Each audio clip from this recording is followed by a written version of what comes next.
Dear brothers and sisters, very soon I will go to the mission, and I will have my videos about the mission mainly. But before this, I want to share my overall feeling about what is happening in the world and with the church. Because the reason why the world still exists is because of the church. The Lord cares about the church, and everything is related to it, to His plan on this earth. So, because if we just talk about we come in this place, we have this activity, we have mission, we have this might seem as we are in some tower. Okay, we're talking about something okay, away from the real world. Okay, but it is important that as the Lord, He knew what's happening in this world. Okay, He knew well all the problems of this world. We also should know what was going on, and what are the risks. Even though this is not the most important thing for us. In following Christ, this is not the most important. It's just this relates to everyone around us, our relatives, friends, parishioners in our church, everyone, okay? And also, by understanding what's happening in the church, we know better where we invite people. When we do mission, come to the church. But people should not think that it's some some rosy picture. Okay, it's some, I don't know, heavens. It won't be heavens. Okay, it will be still people who try to be with the Lord, but very often they fail. Okay, Saint Nicholas of Serbia, he said that in the early church, among the faithful, it would be an exception if you are not holy, okay, if you don't have holy life. But in the last times, in the end of times, it will be the opposite. Among the faithful, it will be an exception if you are a holy person, if you have a holy life. Okay, this is the time where we live, and when we live, we see this, and this doesn't mean that the church is fake or that the Lord is away. Okay, no, or he is weaker. No, His power is the same, and we are able to gain as much grace in the church as He can give us all the time, if we open our hearts, if we can accept such grace. So the problem is in us, not in the Lord. Okay, so don't be disappointed if you see that the church today is not in every respect as strong, as powerful, as spiritual as the church in the time of I don't know, ecumenical councils. We see. Okay, let's come back to the world. What's happening? Because I want to tell you a little bit about this war that's going on. Okay, and how does this relate to the big picture? Okay, you know which war I mean. The first thing I want to say is that all of us are, as humanity, okay, now we are weaker. We are sick, and we are sleeping spiritually, including most of the Christians and also Orthodox. For example, just compare some students who've studied, say, in university in like 200 years ago, like those graduates in universities, in top universities in say Germany or Russia, okay, and the graduates today, or in any country.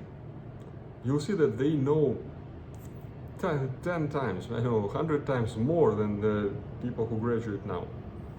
They have their goals, their vision, they can think independently.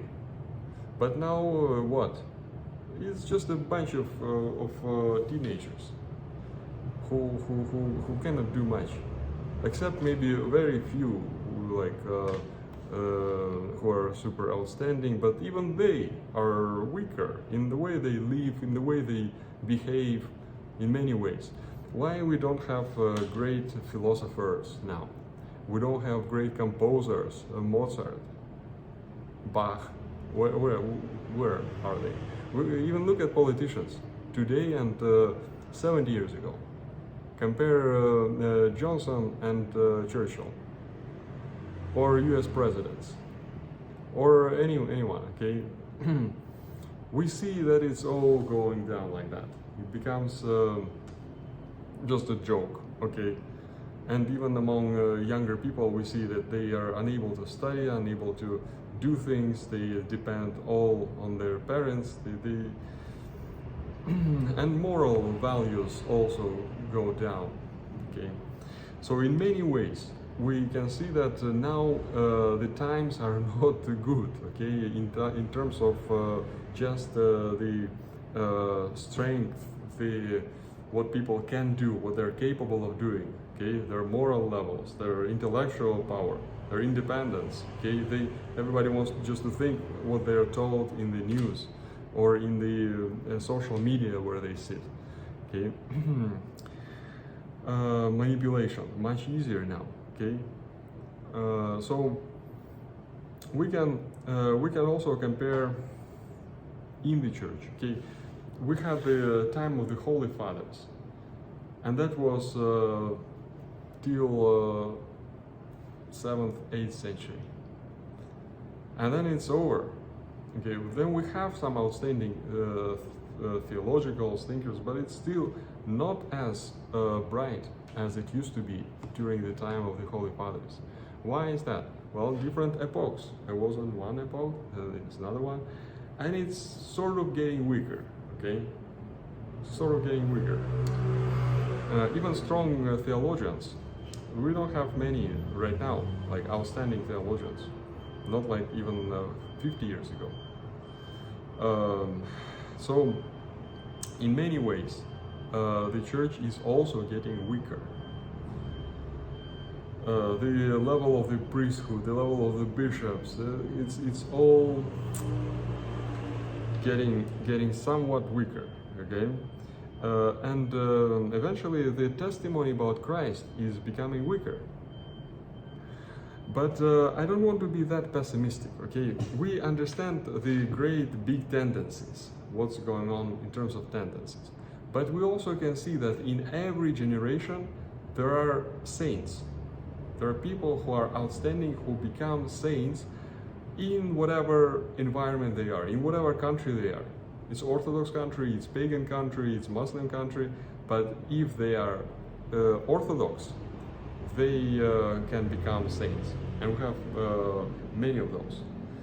So this means that on the individual level, you and I and every single person can go against this tendency. We don't have to follow in the big trend, okay? And as we will see, the Antichrist himself, he doesn't fall into those trends. He's called the genius of geniuses, and he is gonna trick everybody, okay? But that's another question. I will come back to it. We can also see, you see, when the organism is weaker, what happens? The sickness breaks through. So this war that we have now, it's actually this kind of sickness that broke through because of our weakness. We got weaker, and this war broke through. This is just a notion of our sickness, spiritual. And it's not that Russian Ukrainians, they're more sick than others, okay? It's just the devil in his plan now to have the war break out there, and he can do it elsewhere whenever he wants, okay? Whenever he has a plan and whenever the God allows, okay? But we see that even Christians, what can be more pleasant to the devil when Orthodox are killing Orthodox? I mean, what greater joy can he have than seeing that the church is destroying itself, just go and killing itself? So it happens that this task, that he is like a lion walking around and looking for a way to seize those who are chosen, okay, the prey, and to kill it. That it's not that difficult. It happens to be not that difficult for him to reach that goal. How does that happen? What's the mechanism? Well, you see, whenever political issues or some ideological issues or some fake patriotism, or even you're persuaded that you need to protect the church and Christianity and Christian values, some of those things, okay, some kind of thinking is implanted into your head slowly, because there is some empty space there, okay? It's not Christ that is in your heart. It's not that you think about how to serve Christ the best, in the best way. All of us, most of us are like this, that we're concerned with anything but Christ. Christ, He's always there. Okay? We're Christian, of course we're Christian, anytime we can go to church. Kingdom of Heaven, well, it doesn't run anywhere. It's gonna be there waiting for us.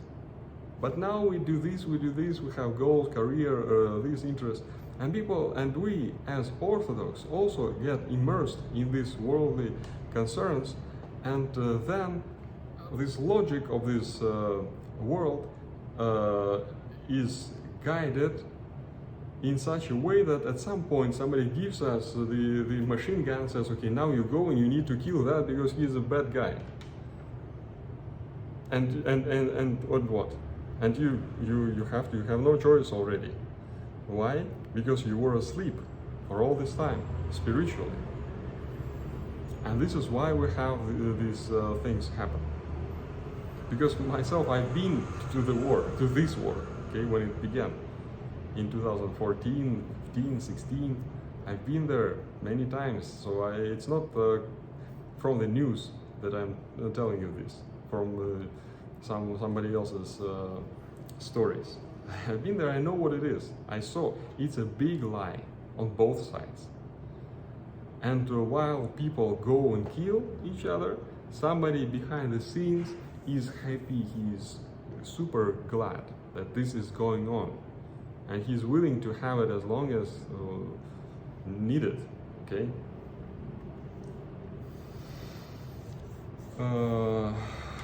So,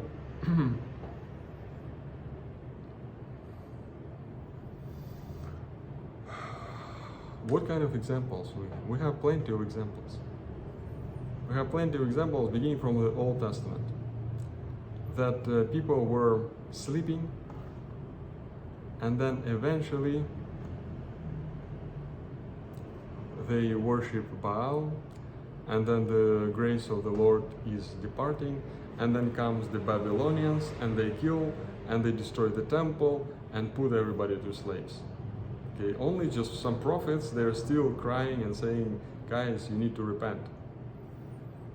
Then we have with the church, we have the whole western part of the church, Orthodox, sleeping, now it's called Dark Ages. Okay, you sleep in darkness because it's so Dark Ages. Sleeping, and then just split away into heresy, become Roman Catholic.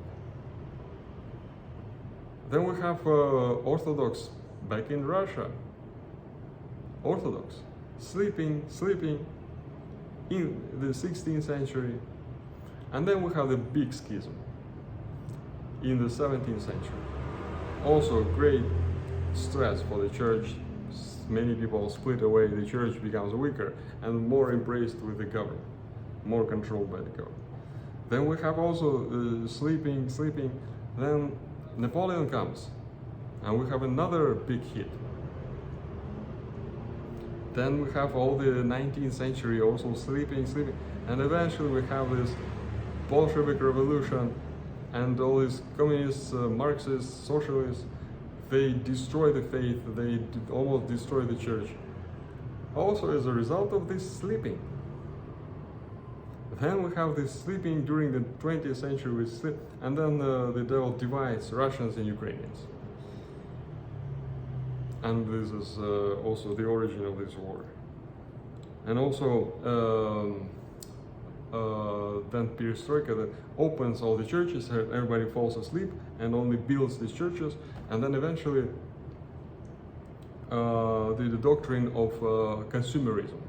Just buy for yourself, all this free market economy. This thing comes and nobody notices. Oh, we live in a different world. Why? Because you were sleeping. And now the next level, this sickness is breaking out. Okay, it's breaking out. This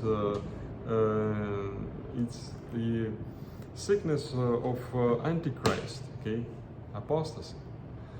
And eventually now we have this war broke out, and everybody thinks, oh, it's some politicians, some individuals, they are making it, they're doing it, or it's some secret government or something else.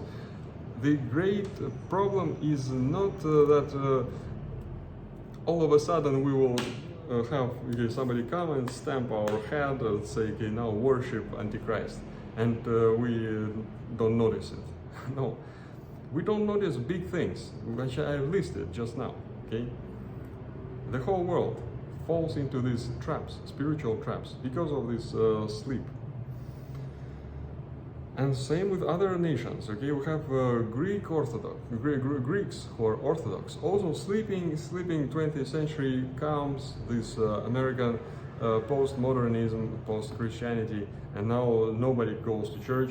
All the young people, they are out. They hate anything related to church. Okay, why? We're all Orthodox. We don't have any persecution or anything else. But nobody comes to church. Why? Because you were sleeping, and the young people, they were brainwashed. And of course, even worse happens in the rest of the world, the post-Christian world. So we need to know why this happens and what is going on. We need to pray that at least us ourselves, we are not falling asleep. People around us, they can awake, and it's a good opportunity if we have a war. And this war influences the whole world. We have the energy prices, the food prices, everything go up. People need to begin thinking, at least now, waking up. So let us pray that the Lord may save us from all this evil. It will not happen just by itself, unless we, each and every one of us wakes up. Then we will have the ability to withstand all this evil and to do the testimony for Christ. And those people who will be converted as a result of the mission, they will come to a healthier church. They will see that people here, they are living with the truth and not with some political agenda. When we have now everybody polarized, you either pro, you're contra, they come to a church like this, they say, what kind of church is this? This is just some people, same as us. No, we have to be with the Lord and not with some political agenda, okay, some propaganda, no matter how convincing it sounds. May the Lord give us strength, give us wisdom, love towards everyone, and strong faith to serve Him and to overcome all deception of the devil. Amen. God bless.